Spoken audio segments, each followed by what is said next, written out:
하나님의 위로와 하나님의 평강이 여러분 가운데 함께 하시기를 주님의 이름으로 축원합니다.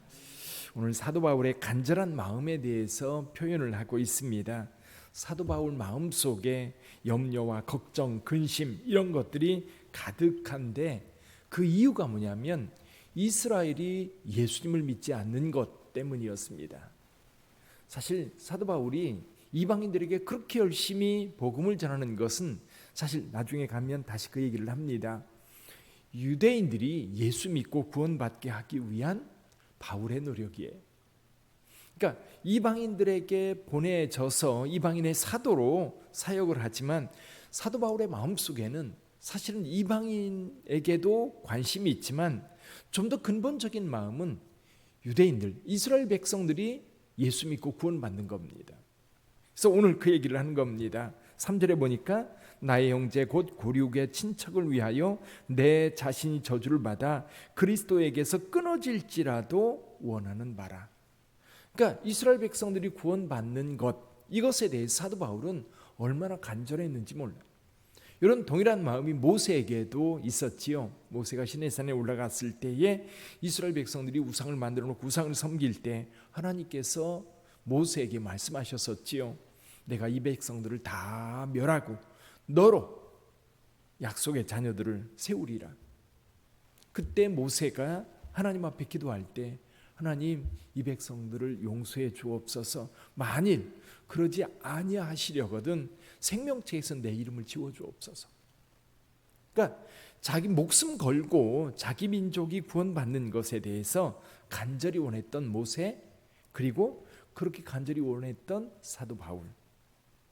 근데 사도 바울의 마음속에요, 다 이스라엘 백성들이 구원받지 못한다는 사실을 깨달았어요. 지금 예수께서 하나님의 아들로 오셨습니다. 근데 하나님의 아들로 오신 것에 대해서 어떻게 알 수 있어요? 전에 하나님께서 약속하시고 하나님께서 선택하시고 선지자들을 통해서 계속해서 약속의 말씀을 해오셨고 그 약속이 마침내 성취된 거예요. 자, 그런데 그럼에도 불구하고 그들이 일부는 예수님을 메시아로 받아들였어요. 예수님의 12 제자들이라든지 또 어떤 무리들이 예수님을 따랐습니다. 예수께서 이제 부활하셨을 때에 120명 정도, 승천하셨을 때 110명 정도가 모여서 아마 간절히 기도하며 성령을 받았는데 그들만은 아니겠지요. 그 전에 예수님께서 사역하실 때 예수님을 만났던 많은 사람들은 아마도 잠정적 그리스도인, 그래서 성령이 임하여서 이제 제자들이 나가서 복음을 전할 때 그들은 쉽게 돌아올 수 있었어요. 예수님을 만났던 사람들은. 그러나 상당히 많은 그리스도인들은 예수를 믿지 않았습니다. 일부는 예수님을 죽이기까지 했고요. 또 여전히 교회가 흥왕할 때 기독교인들을 박해하는 그런 사람들도 있었고, 또 어떤 사람들은 전혀 거기에 반응을 보이지 않고 너는 너, 나는 나, 그러면서 외면하면서 일상을 살아갔던 사람들이 있었던 겁니다. 근데 오늘 본문의 말씀에 보니까 사도 바울은 그것에 대해서 이렇게 설명합니다. 자, 우선 이스라엘 백성들을 향한 하나님의 뜻이에요. 4절 5절 한번 읽어볼까요? 4절 5절. 그들은 이스라엘 사람이라 그들에게는 양자됨과 영광과 언약들과 율법을 세우신 것과 예배와 약속들이 있고 조상들도 그들의 것이요 육신으로 하면 그리스도가 그들에게서 나셨으니 그는 만물 위에 계셔서 세세의 찬양을 받으실 하나님이시니라. 아멘. 예수께서 오시기까지 하나님의 구속사는 이스라엘 백성들을 통해서 이루어져 왔어요. 다른 민족이 아닙니다. 다른 사람들이 아닙니다. 이스라엘 사람들을 통해서 하나님께서는 그 구속사를 쭉 이루어 오셨어요. 근데 이루어 오시는 과정 속에서 사도 바울이 발견한 게 있어요. 우리 6절 한번 볼까요? 6절 이렇게 말씀합니다. 그러나 하나님의 말씀이 폐하여진 것 같지 않도다. 이스라엘에게서 난 그들이 다 이스라엘이 아니요. 7절 또한 아브라함의 씨가 다 그의 자녀가 아니라 오직 이삭으로부터 난 자라야 내 씨라 불리리라 하셨으니. 아멘. 그렇습니다. 하나님께서 아브라함을 선택하셨어요. 그래서 아브라함을 통해서 하나님의 구속사를 이루어 가실 겁니다.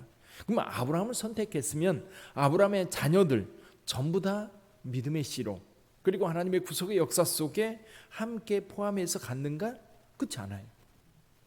첫 아들이 있었지요. 누굽니까? 이스마엘. 그리고 아브라함에게 두 번째 아들 이삭을 주셨고요. 그리고 6명의 아들이 또 있었어요. 근데 하나님께서는 아브라함의 약속의 자녀로, 약속의 씨로 오직 이삭을 선택했다는 겁니다. 이스마엘 배제됩니다. 나머지 6명의 아들도 재산을 나누어서 멀리 떠나 살게 했어요. 그 중에 한 사람이 미디안입니다. 미디안. 그런데 이삭에게도 아이가 있었어요. 쌍둥이입니다. 근데 태어나기도 전에 하나님께서 리브가에게 이렇게 말씀하셨던 겁니다. 큰 자가 어린 자를 섬기리라 하셨나니. 선택입니다. 선택. 13절에 보니까 기록된 바 내가 야곱은 사랑하고 에서는 미워하였다 하심과 같으니라. 이미 뱃속에서 쌍태였는데 이 태 중에 한 사람은 사랑하고 한 사람은 버렸다는 거예요. 사랑하지 않았다는 거예요. 그리고 그 다음에 14절 이하에 보면 모세와 바로에 대한 이야기를 하면서 하나님의 절대 주권에 대한 이야기를 합니다. 그러니까 사도 바울이 지금 이야기하고 싶은 건 이거예요. 이스라엘 백성들 가운데에도 육신적인 이스라엘 백성들이 있고 영적인 이스라엘 백성들이 있다는 거지. 영적 이스라엘 백성들은 하나님께서 구원하여 그들로 하여금 하나님의 자녀 삼으신 이스라엘 자녀들이 있고, 또 한편은 육신의 자녀들은 혈통적으로는 이스라엘 백성이라고 말하지만 지금 예수께서 오셨을 때 그들은 구원받지 못한 백성들이 되는 거예요.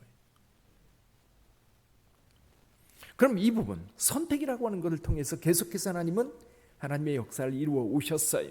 예수께서 이 땅에 오실 때까지 선택하다 보니까 아브라함, 그 다음에 아브라함의 자녀들 가운데 이삭의 자녀들 가운데 누구요? 야곱의 자녀들 가운데 나중에 누구를 선택합니까? 유다. 그렇죠? 유다 지파. 그래서 유대인들이 되는 거예요. 유다 지파 속에서 예수 그리스도께서 오셔요. 이게 이제 좁혀져 간 겁니다. 그럼 선택이라는 말을 할 때에 한편으로는 좀 마음이 좀 그래요. 무슨 뜻이냐면 내가 선택받았으면 괜찮은데 내가 선택받은 게 아니라 내가 이 선택에서 제외됐다고 생각하면요, 이거 참 마음이 좀 그래요. 여러분 어떠세요?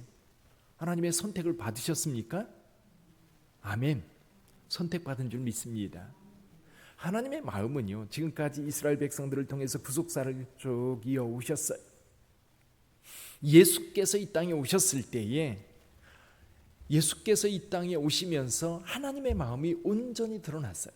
구약 시대에는 하나님의 어떤 구원사에 대한 구속사를 이어 오시면서 무엇인가 분명한 목적을 가지고 오셨습니다. 그 목적이 뭐예요? 세상의 모든 사람들이 구원받는 거예요. 그래서 디모데 전서 2장 4절에서 이렇게 분명하게 말씀합니다. 하나님은 모든 사람이 구원을 받으며 진리를 아는 데 이르기를 원하시느니라. 모든 사람들이 구원받기를 원하시는 것이 하나님의 마음이에요. 그러면 그동안은 선택을 통해서 하나님의 역사를 이루어 왔다면 예수께서 우리 가운데 오신 이후에 우리에게 필요한 것이 있어요. 그게 뭐예요? 믿음입니다. 이제 하나님께서 구원의 길을 예수를 통해서 완벽하게 이루어 놓으셨어요. 이제 완전히 하나님의 백성으로, 하나님의 자녀로, 영적인 자녀로 세우기 위해서 하나님의 역사를 다 이루어 놓으셨어요.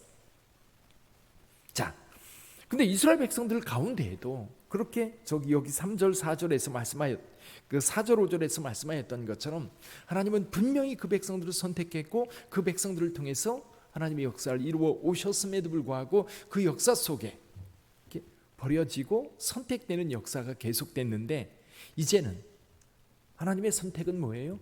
모든 나라, 모든 백성, 모든 사람들. 이제 예수 그리스도를 통해서 구체적으로 구원의 역사를 우리 가운데 이루어 주셨어요. 그러면 그 구원의 역사에 동참하는 자는 누구냐? 하나님은 다 해, 다. 모두에. 여기에서 우리에게 꼭 필요한 것 한 가지, 믿음입니다. 예수께서 하나님의 아들 되심, 예수께서 하나님께서 우리를 구원하시기 위하여 보내신 하나님의 아들, 예수님의 십자가 사건, 우리의 죄를 위한 십자가, 그의 부활은 우리에게 영생을 주시기 위한 부활, 이것을 믿는 자에게 하나님의 자녀가 되는 권세를 주신 줄 믿습니다. 자, 오늘 여기 앉아 계신 분들은 그 은혜 가운데 있는 거예요. 예수 그리스도를 통해서 우리 모두를 선택해 주신 거지요. 우리에게 책임이 필요해요. 하나님의 구원의 역사는 분명 하나님의 사랑이고 온 인류를 향한 하나님의 메시지이기도 해요. 그러나 그것을 은혜로 받아들이는 사람들, 그러니까 사도 바울은 하나님의 말씀, 지금 이스라엘 백성들이 다 구원받지 못하고 있어서 너무너무 안타까워. 사도 바울은 이스라엘 백성들이 다 예수 믿고 구원받기를 원하는 그 간절함이 있어요. 근데 현실적으로 그러지 못하더라. 그래서 이제 영적인 이스라엘이 있고 육신적인 이스라엘이 있더라. 역사 속에서 그걸 증언해 온다고 하는 것을 오늘 본문의 말씀에서 말씀하고 있는데, 계속해서 진행하면서 결론은 뭐냐면 지금 우리에게 필요한 것은 뭐다? 믿음이라는 것. 사랑하는 성도 여러분, 하나님께서 여러분을 선택해 주신 줄 믿습니다. 근데 여러분이 응답하셨기 때문에 여러분이 하나님의 자녀가 되었고 그 축복 가운데 있게 된 거예요. 왕이 잔치를 벌였을 때 모든 사람들을 다 초대했어요. 다 오라고 했어요. 근데 막상 잔치가 벌어졌을 때는 어떻게 했어요? 바빠서 다 뿔뿔이 흩어졌어요. 나는 밭을 샀으니까, 나는 결혼했으니까, 나는 또 무슨 일이 있으니까. 지금 예수 믿지 않고 자꾸만 예수를 외면하는 유대인들이 바로 그런 사람들이었던 거예요. 여러분들은 그 잔치 초대에 초대받은 사람들이고요, 초대에 응한 사람들이에요. 초대받은 것으로 끝나지 않습니다. 초대받은 게 아니라 초대장을 받았으면 그 받은 초대장을 가지고 간 거예요. 지금 오늘 이 자리에 앉아 있는 것은 바로 그 초대장에 응답하였기 때문인 줄 믿습니다. 오늘 하루를 살아갈 때도 여러분 초대받은 자로, 구원받은 자로, 하나님의 택함 받은 자로, 그리고 하나님의 영원한 자녀로 승리하며 사시기를 주님의 이름으로 축원합니다. 기도하겠습니다.